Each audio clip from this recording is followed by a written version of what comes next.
Hello, everybody. Hi. I feel Welcome. like my name is Covering your face or something. yeah, I'll just delete this. I don't know why I was just staring like that. Welcome to our very delayed live show for In a Holidaze by Christina Lauren. This was our December book pick, obviously, because it's a Christmas book. Yep. But lots of things were happening in December that delayed this live show. Yeah, and then things happened early January that delayed it Mhm. even further, but we're here nonetheless. I feel like the coloring of this looks very I was gonna off. say that you held it up earlier, and I was like, why It's does like it look? very. It Yeah, actually looks prettier almost there yeah, than here. It's like a very like yeah, nice foresty kind of green in yeah. This the. is like a in-your-face neon. Why is my coloring so off? That's so weird. I was gonna ask if there's like different color variations, like if you had different cover. No, I don't. That's so weird. So yes, this was our December book. We are very excited to talk about it today because this is one of my favorite books of all time. I've read it a couple of times before doing it for the book club. And it's also just like one of my favorite Christmas books in general because it's just Love so good. And I don't think we've really talked too much about your feelings on it because this was your first time reading Yeah. it. So I'm very curious to know all of your thoughts. I have some questions that I have my Oh, own answers to, but that I wanted yay. to ask you specifically. One of them was one that I've seen like people complain about, so I wanted to know what your overall feelings about it were. Okay. I'm very excited. Me too. Hello. Hello. I feel like nobody's here. Like, Yeah. It's okay. The vibes are gonna be great. it's because we took too long to do this. Yeah. But our current book club book pick of the month. I always feel like there's too many words when I try to say that. It's like I do too. I mess it up so much. I'm just Yeah. like, this is too much. But our January book is Excuse Me While I Ugly Cry by Joya Goffney. Have you started it yet? I have read one page. I have not So, started yes. it. I just put my bookmark in it the other day. I haven't Yeah, touched you're it like, yet. I will do it. Yeah. I didn't read at all yesterday besides like a couple minutes of an audiobook, and then I realized I wasn't paying attention. So I had to turn it off. And then it expires today. So luckily I got the book from the library, the physical library, Perfect. so I can read it physically. Yeah, so that is our January book. So we need to plan a live show for maybe reading sprints this month. Because we haven't done that, I don't think, since October, which was our first month. Yeah. Yeah, we have been failing at this. We're going to try to like schedule things in advance and like try to be more organized. Yeah. We have plans. We're gonna do better. Yes. We'll do better. And then we need to plan our live show, obviously, for Excuse Me While I Ugly Cry, the discussion. But yeah, so should we get into it, even though like nobody's here? Yes. Let me close my blinds real quick because I feel like the side of my face looks silly, but I'm gonna turn off my camera because I'm self-conscious. I'm literally so excited to talk about this book. This was the very first Christina Lauren book I ever read. And Christina Lauren is now like one of my favorite romance authors. You need to read their other books. They are so good. I know. I have one of them on my TBR for February that I'm like so excited to get to. Yeah, like I've only read 3 Christina Lauren books, I think. And they have so many, but yeah, this is one of my favorites. Everywhere I go, like I can't find any books. Like every time I go to Half Price Books, I always go to the romance section to try to find Christina Lauren. It's just like not there, which I guess means it's good because nobody's selling it. So yeah, I did that too, and I went to Powell's in Portland last summer. I was like on a mission to find a bunch of romance books because they're so expensive. They're $22 in Canada for like paperback. And so I was like on a mission to get some romance books, and they had like new copies, but I was like, that's just regular price. So they didn't have any used copies, which was really sad because I also wanted like Sally Thorne and like just some like other authors, and I couldn't find any. So anyways, so what were your like general feelings and thoughts on this book? Do you rate books? I think you do, right? I do rate books, okay, yes. So what was your rating for In a Holidaze, your overall thoughts and feelings on it? So I think me reading it after Christmas kind of hindered my experience with it just a little bit. Like I liked it at first, but then I was like, okay, but I already had Christmas. So like, but I gave it like misstep on your part. I gave it a 4 out of 5 stars, but I enjoyed it. But definitely reading it afterwards, like I was like, okay. But I knew that was gonna happen. Like I still didn't combat it, you know, I still just let it happen. Yeah, I think that you But should definitely reread this actually like at for sure. Christmas time, Yeah. because I feel like this book is like the perfect Christmas book. Like it has the perfect Christmas vibes. I love the like they're not a family per se, but like they're like a found family, a chosen family kind of vibe. So we get like the family Christmas vibes. We get all their traditions, all of their like silly hijinks that they do. And I feel like Christina Lauren, they describe all the Christmas things very well, and it feels very like It feels atmospheric. atmospheric. Yeah, and I feel like I'm there with them at Christmas time. And it's just so magical. Like I have a few favorite like Christmas books, like The Afterlife of Polly Chase is definitely one of my favorites, but that book doesn't actually take place at Christmas very much. Oh, it Because doesn't? it's no. Because it's like Project Scrooge preparing for the Christmas season. So they're kind of preparing all year long. So like the beginning takes place at Christmas and the end takes place at Christmas. But the Christmas vibes, besides just like the talking of the Christmas carol, isn't very like, you know, all encompassing. Like it's not really there. Whereas this one is like Christmas through and through, which I really, really enjoyed. So I would say this one's probably my favorite Christmas book just for the vibes alone. Yeah, I really, really love it. So my question that I've been dying to ask you about this book. How did you feel about the Groundhog Day-esque plot? Because I've seen a lot of people complain about aspects of it, so I kind of want to hear what your thoughts are on it, and then I'll kind of talk about what people's complaints are about it. Yeah. Honestly, I didn't find it to be too like in your face. Like it felt like the way it was done, I feel like was done really well because it didn't like just like keep happening over and over again. Like it just like there was like something that like led to it to like for her to like restart, I guess you could say. So it wasn't like just like the same day, because like when I went into it I thought it was just going to be like the same day that she's just reliving and trying to like figure out how to like perfect it, but it was like consecutive. Like it was like, you know, I didn't mind it. I thought it was all right. Okay, so I agree with you. But people's complaints that I remember when the book first like came out and people were reading it was that the Groundhog Day, like she didn't do it enough times. Like she didn't go through the day enough times, and they kind of wished that it had happened a few more times and she didn't like get it right so quickly. But in my personal opinion, I think it would have been far too repetitive for them to do it any more times. And I feel like the only way it could have possibly worked was if they did it in like a very quick like narrative like recap kind of thing, like, oh, like I've done this like 5 more times, or like I've done this however many more times.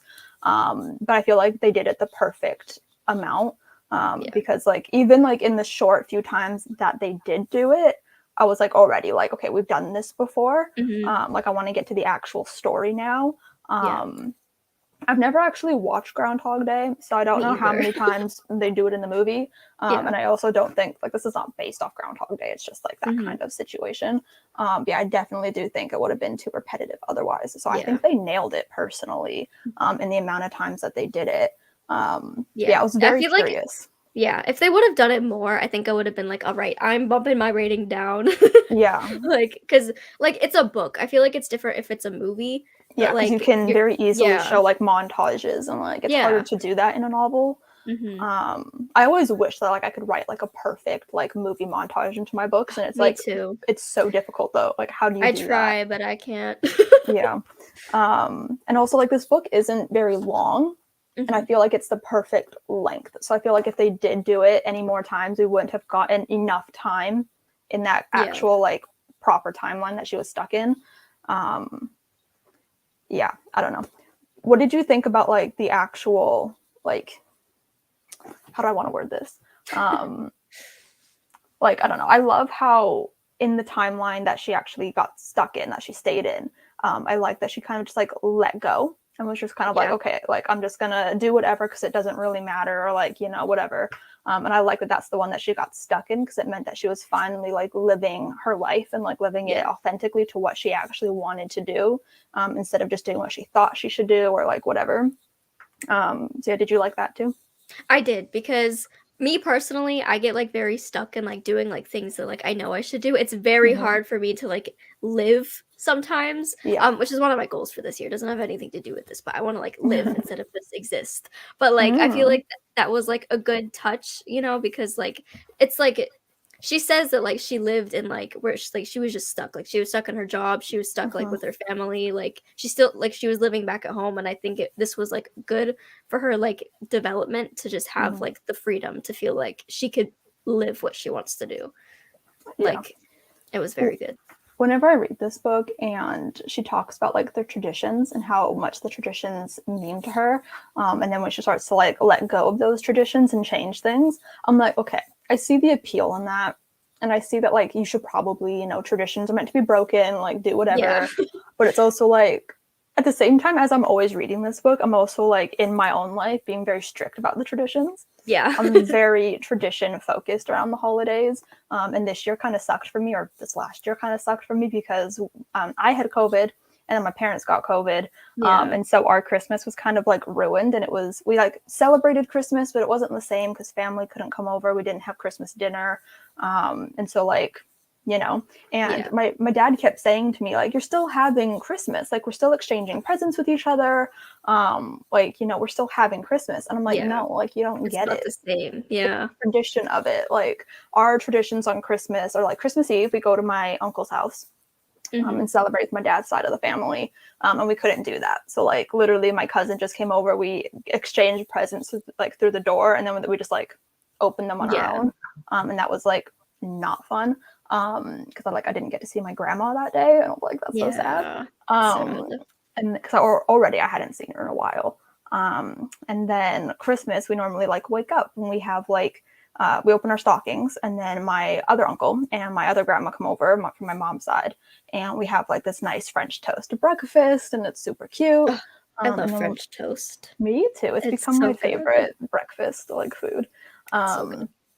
And then we open our presents, and then we kind of just like chill all day, and we have like little like appetizers for like lunch, and then we obviously have like our big Christmas turkey dinner. And I didn't get any of that. I just got the presents. Yeah, it's and I'm so sad. Like I didn't even eat breakfast. I didn't eat until like 3 p.m. because I was just like, I didn't get my French toast. And my mom was sick, so she wasn't making the appetizers, and it's just like, yeah. I also don't think we even bought any of the appetizers because like they got sick and didn't go shopping. So anyways. But that'll just make next Christmas more special because you'll get to do everything and you'll just be like, yes. Yes. Although we won't be in this house, but that's fine. I actually haven't said that on the internet before. I'm moving soon. Anyways. No one's watching this anyway. I know. Yeah, I just wanted to like touch on the tradition part of it. Yeah. Because I'm like, I love that she's breaking the traditions, but I simply cannot. Yeah, I like how it, like, even though, like, as she was breaking them, she's like, I like these traditions, but, like, everyone seems to be, like, getting bored of them. Yeah. Like, I like how she didn't really want to, but, like, once she started to, she's like, oh, this is okay. Like, it's not as bad as I thought it was gonna be. Like, I know my sibling gets, like, very annoyed with the traditions, and it's like, it's just the same thing every single year. We watch the same movies, we do the same things, and I'm like, yes, but I like that. It's comforting. There's a magic in it. Like, it's... I feel like a kid at Christmas time because of all the traditions. And I'm like terrified for the day that like I possibly get married and those traditions have to change. Yeah. Like obviously like I can't be like home and like, you know. Yeah. Being a kid opening my presents. Like, I know. I don't like that. But then you get to make your own traditions with your own little family. That is true. I still don't like it though. Yeah. So, what were your favorite scenes? I wrote down a few of my favorites, and I'm curious if we have any of the same ones, if you can, like, remember specific scenes. I don't know if I can remember. Okay, so I can say mine if you want. Yeah. I could jog your memory. Okay, because I wrote them down, like, shortly after I finished the book. Plus, I've read this, like, 3 times now, I think. 4 times, 3 times, I don't know. So, there's a scene where May and Andrew are, like, under the tree, just looking up at like the kaleidoscope of lights. I liked that one. And they're just like kind of talking, and it's like after, I'm pretty sure it's after May has like told him her feelings. I think, yeah, because they were buying the Christmas tree when she told him that she's like always been in love with him. Yeah. And so it's just like this really like cute and pure moment, and it's so beautiful. And I also kind of like enjoy Theo. Is that the other brother's name? Yes. Yeah. I actually just opened up to a page that just happened to have his name on it. You're magical. I know, but I like that he kind of gets jealous of it because he doesn't understand why May is kind of avoiding him, because he obviously is not the same Theo that like messed things up in the first timeline. So I love that dynamic, but I love that he's like jealous of it, and he's like texting May, and he's like, "What are you doing under there?" Right? Come and hang he's out like, with me "Yeah, instead. come hang out with me." Like it's just so cute because like he doesn't understand why their dynamic has changed, and while I feel so bad for him in that sense, it's also like, okay, but this is entertaining for me to read. Yeah. Like, sorry, but not sorry. Yeah. I just think that scene is so cute, and ever since I first read it, I have this desire to just like sit under the tree and just stare at the light. Yeah. I've never done it before, but like that was just because that you don't think of like doing that. No, it like, just seems like it would look so magical from underneath. Mhm. Yeah, but like we have like a tree collar around our tree now, so like I wouldn't really be able to stick my head under there because the collar would be in the way. Yeah. And then my Christmas tree is like too tiny to like Teeny. stick my hand underneath. It'd be like too small. Your head would just be in the tree. Yeah. I also really loved the sledding scene. Oh yes, the sledding. The sledding scene. Yeah. Like, That was good. excuse me, where Andrew's like, yeah, you're gonna be my partner, we're gonna go down, and it's just like the feelings that they had. Like, I wonder if I can find it. I didn't write down like that's after the tree, right? I think so. Oh, that's such a good scene.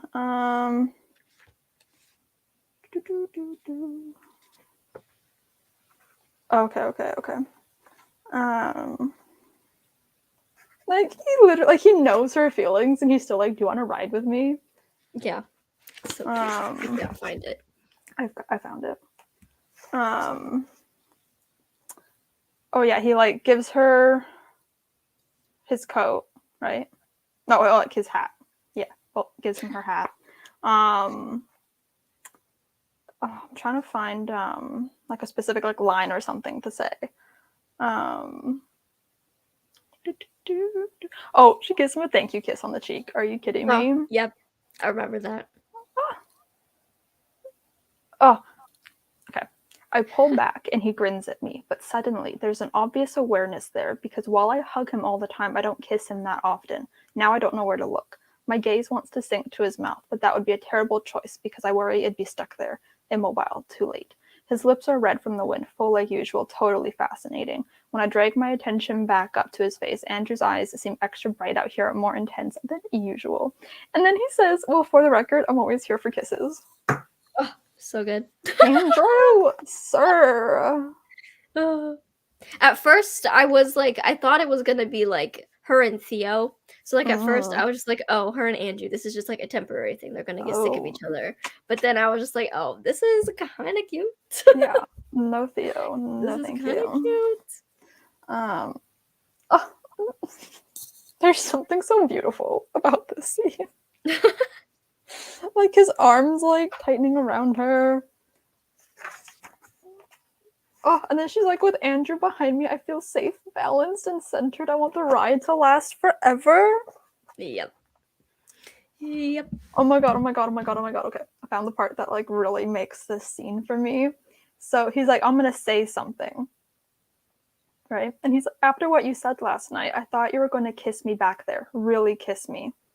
Right? And then his voice like goes quieter. It says his voice is quieter, but everything else has fallen away somehow and I can hear him perfectly. You've never been for me, Maisie. I never knew you were an option. Yeah.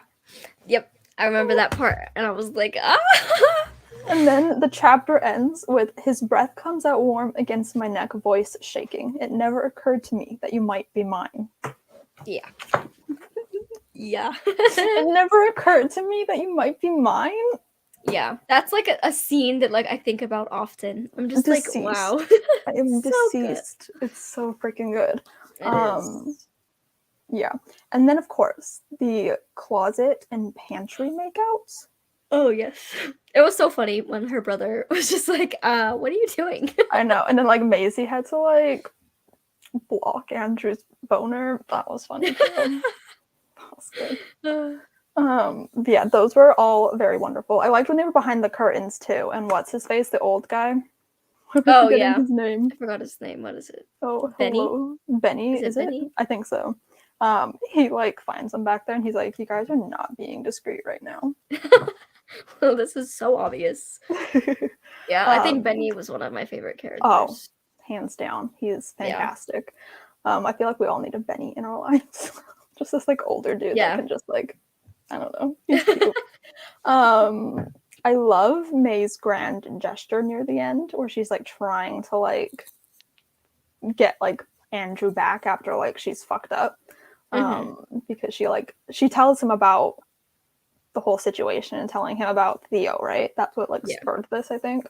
So I really liked how she did her little grand gesture and like drew a picture, or like painted a picture of like their future as like old people. Yeah. Oh, it was like cute. An old married couple. It was very cute. I didn't like the conflict. I think that was like what kind of like lowered it for me, because he didn't like, obviously that happened in the past. Like it hasn't happened now.